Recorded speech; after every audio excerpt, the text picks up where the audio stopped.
Hola niños y niñas, a través de este video voy a felicitarlos primero por los trabajos que realizaron las semanas anteriores sobre la ley de Charles.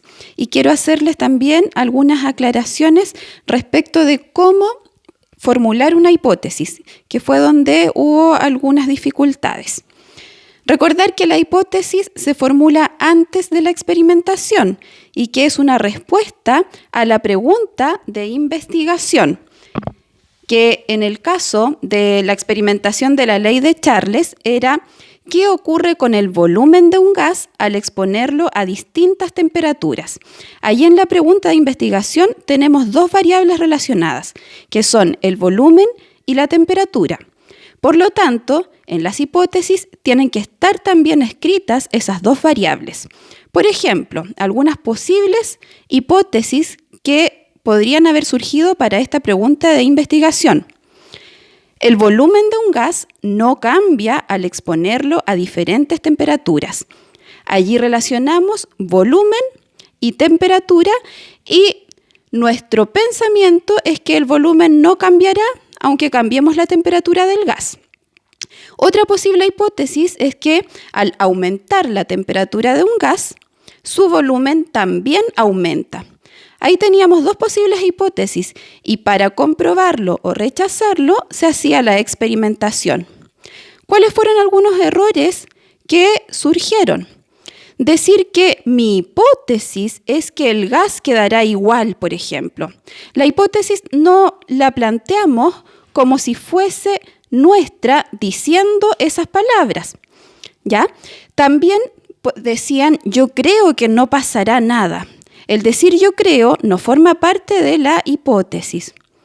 Otro error es que después de hacer el experimento me di cuenta que eso correspondería para hacer una conclusión, pero para la hipótesis tiene que ser antes del experimento.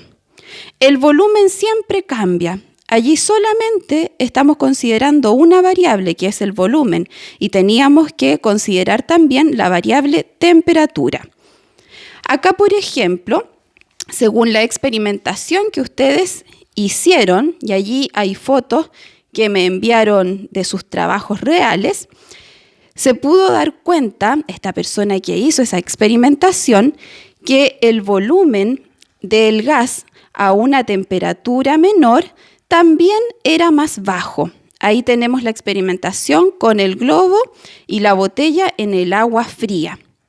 Y cuando la depositó en el agua caliente, es decir, aumentó la temperatura, el volumen del gas contenido en la botella también aumentó, porque la temperatura aumentó. Algunas consideraciones. El volumen del gas, debido al cambio de temperatura, se produce la variación y la cantidad de gas no cambia, porque algunos y algunas de ustedes pensaban que el gas disminuía o aumentaba en su cantidad, pues eso no es así. Lo que varía es el volumen y la ley de Charles establece aquello: a mayor temperatura, mayor volumen y a menor temperatura, menor volumen. Y eso lo pudieron comprobar. Ahora, si volvemos a las hipótesis que se habían planteado en un comienzo, podemos ver que la primera se rechaza porque dice que el volumen de un gas no cambia, y ahí nos dimos cuenta que sí cambiaba. Y en la segunda dice, al aumentar la temperatura de un gas, su volumen también aumenta. Ahí nos podemos dar cuenta que esa hipótesis sí se comprueba. Que estén muy bien y espero que hayan comprendido mejor esta relación.